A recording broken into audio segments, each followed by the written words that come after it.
Himaláje, najvyššie pohorie sveta. Rozprestiera sa na území 5 krajín: India, Nepál, Čína, Bután a Pakistan. V celkovej dĺžke pohoria 2400 km. Najvyšší vrch je Mount Everest. Ja som sem prišiel za jedným jediným vysnívaným snímkom. Ale keď som uvidel tú krásnu krajinu s majestátnymi horami a hlbokými údoliami, vedel som, že to nebude len o pár fotkách, ale bude to o niečom viac. Himaláje sú domovom jednej z najrozmanitejších a najdrsnejších faún na svete. Zvieratá sú tu prispôsobené životu v extrémnej nadmorskej výške, mrazu a riedkému vzduchu. Môžeme tu nájsť mnoho unikátnych živočíchov, ako napríklad jak, červená panda alebo snežný leopard.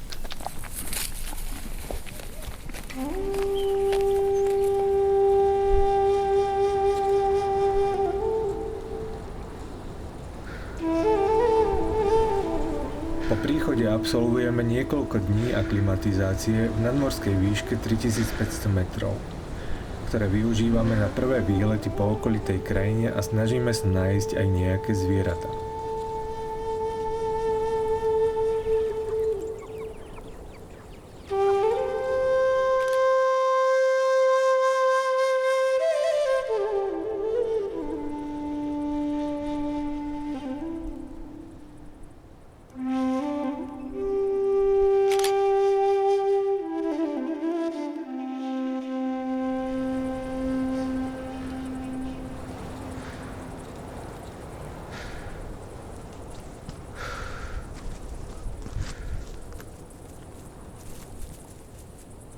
Stretávame aj veľkú čriedu kozorožcov, pri ktorej sa zastavíme, aby sme ich chvíľu pozorovali.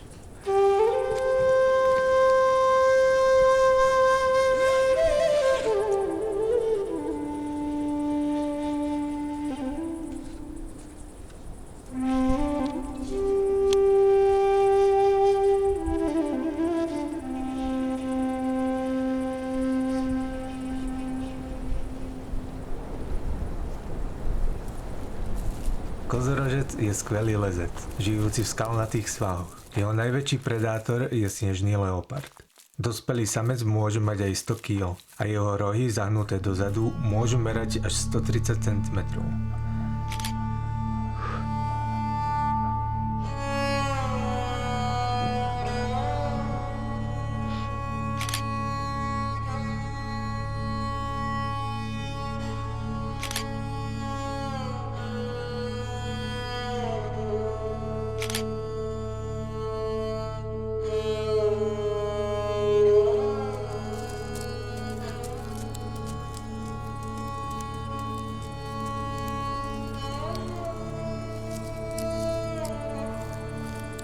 Črieda sa však začala presúvať, tak sa snažíme ísť za ňou. Vyššie do skal.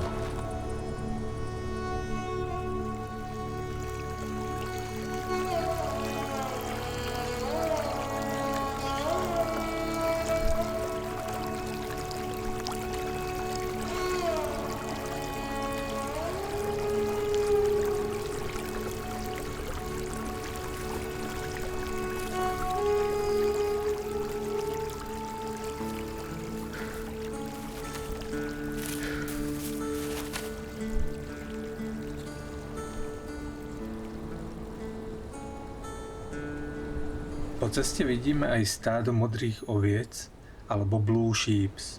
Je to kľúčová korisť snežného leoparda. Žije na strmých skalách a dokáže sa neuveriteľne rýchlo pohybovať. Takže tam, kde sú modré ovce, je veľká pravdepodobnosť, že v blízkosti bude aj leopard.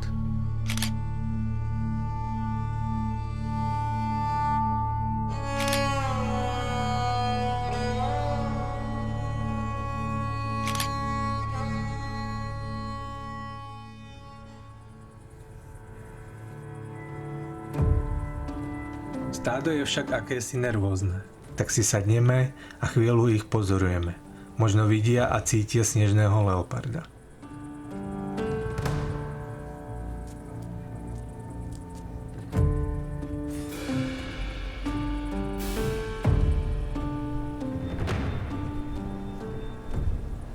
Keď Keď som pozrel cez hľadáčik svojho fotoaparátu, neveril som vlastným očiam. Na protisvahu sedel vlk.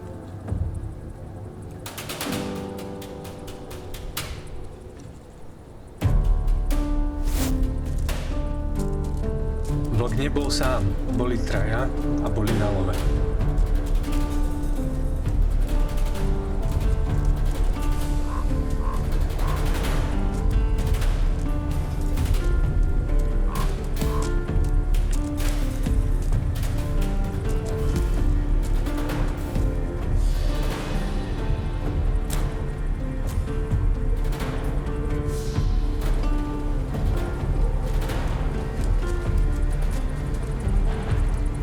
Chvíľu samotné stádo prenasledovali, ale nakoniec si odišli svojou cestou.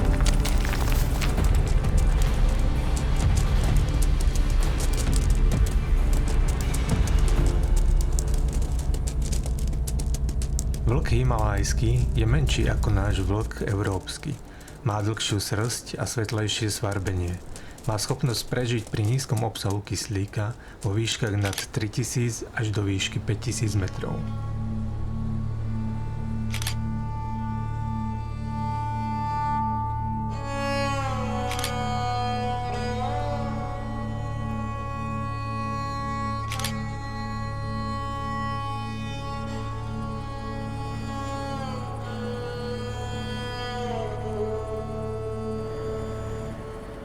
Na ďalší deň sa presúvame do vysokohorskej dediny s názvom Ulej, ktorá sa nachádza vo výške 4000 metrov nad morom a bude nám slúžiť ako východiskový bod.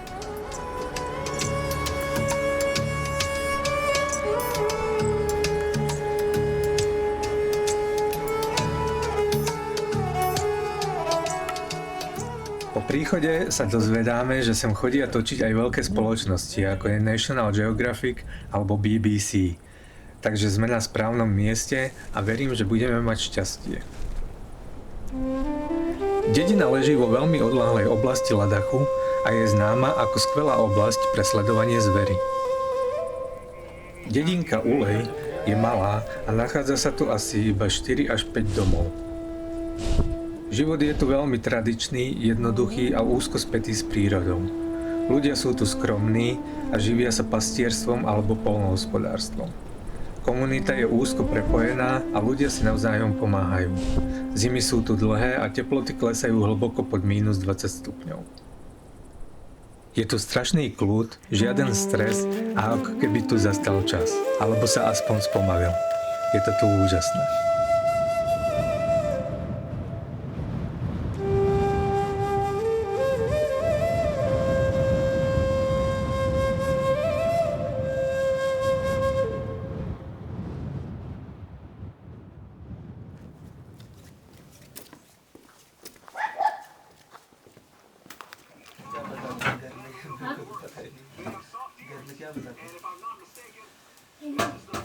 Večer sa stretávame v dome pána domáceho, ktorý nám rozpráva zážitky z leopardu.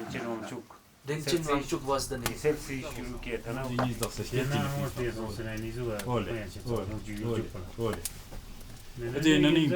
Pani domáca nám ukáže, ako vyrába plyšových leopardov zo srsti jaka a oviec pomocou ihly a vypichávania.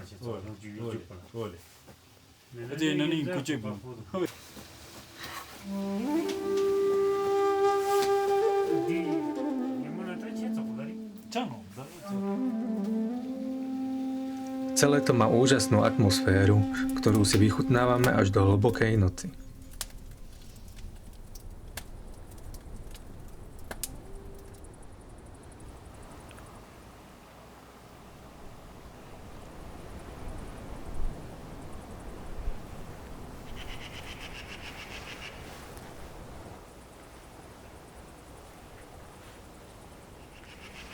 Už od skorého rána naši sprievodcovia starostlivo prehľadávajú údolia a štíty cez ďalekohľady a snažia sa nájsť leoparda.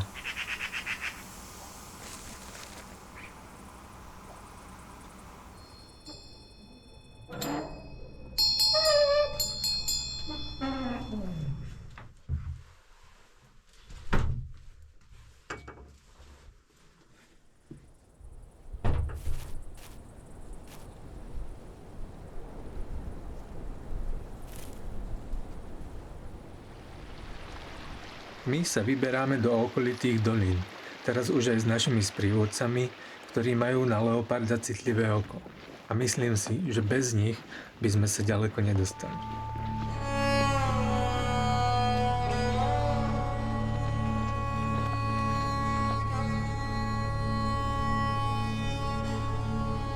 Je to neuveriteľné.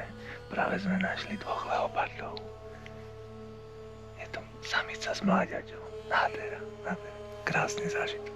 Ale sú strašne ďaleko na hrebení. A tak čakáme, či nezídu nižší.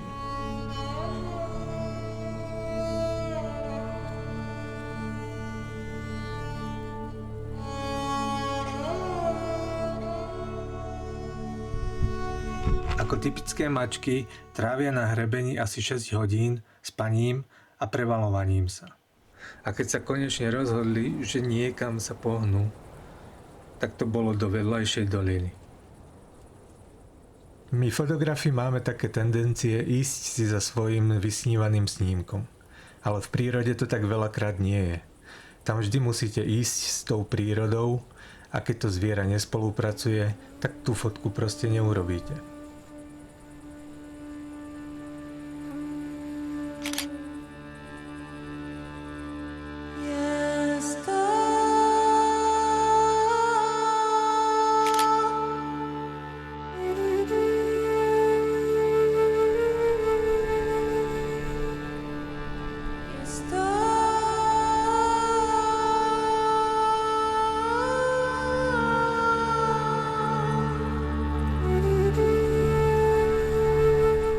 Na ďalší deň ideme do doliny, kde sme ich včera videli schádzať. Cestou obchádzame veľké kamene, na ktorých si všímame vyrité kresby. Dozvedáme sa, že ide o praveké ritokresby z obdobia doby bronzovej, možno okolo roku 2000 pred našim letopočtom.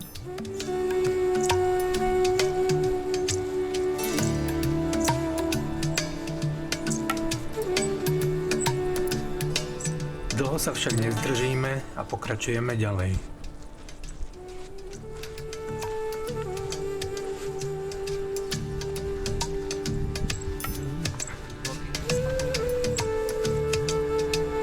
Všade okolo nachádzame zvyšky uhynutých zvierat a dokonca aj stopy leoparda.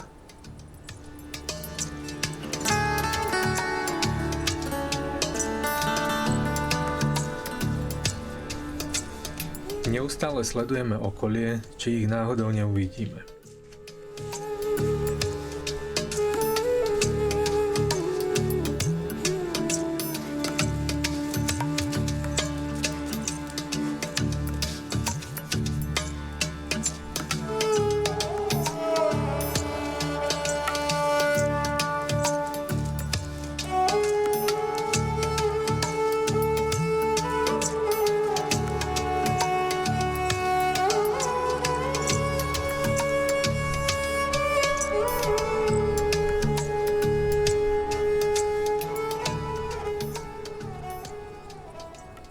Oproti pod hrebeňom vidíme kozorožce, ako sa tam pasú.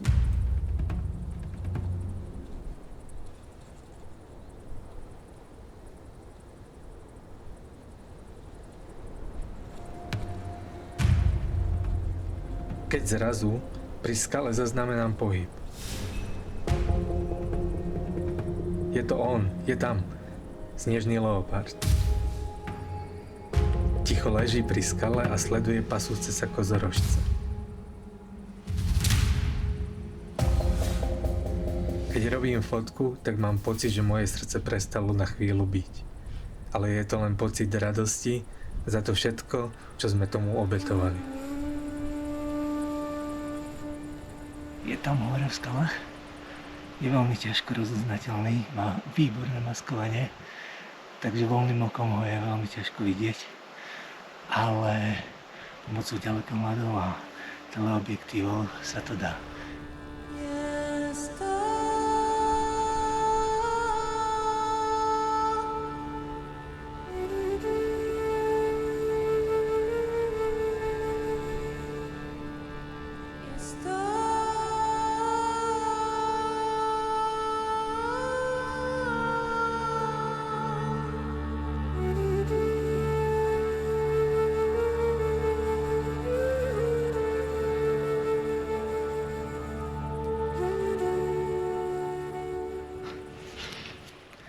tak dlhé dni hľadania a prenasledovania ho cez rôzne doliny a údolia sa nakoniec vyplatili, pretože doteraz bol vždy len strašne ďaleko, ale teraz je to celkom blízko, na nejakých 200 metrov.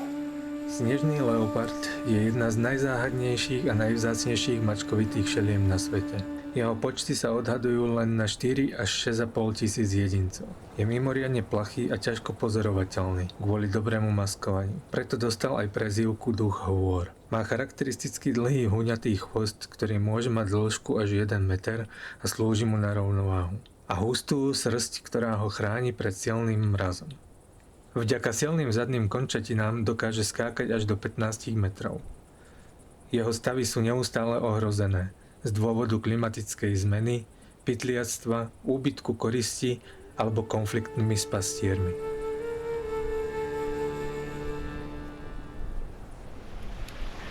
Veľmi sa z toho teším, že sa nám to podarilo vidieť ho. Super.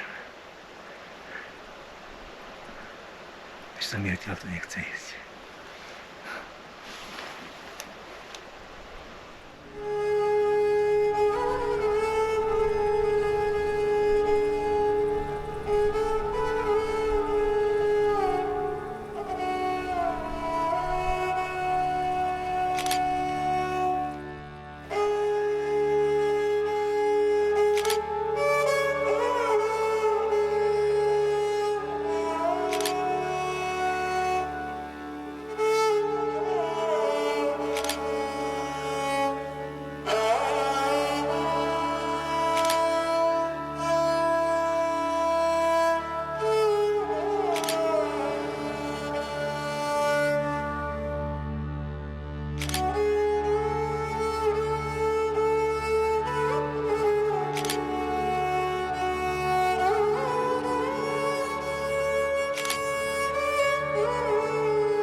V čase, kedy sebectvo, arogancia, absencia pokory a zloba sú skoro všade a my sme ľahostajní voči svetu okolo nás, takmer si ho nevšímame, tak je tu príroda a v nej si len ty a tu nemôžeš podvádzať.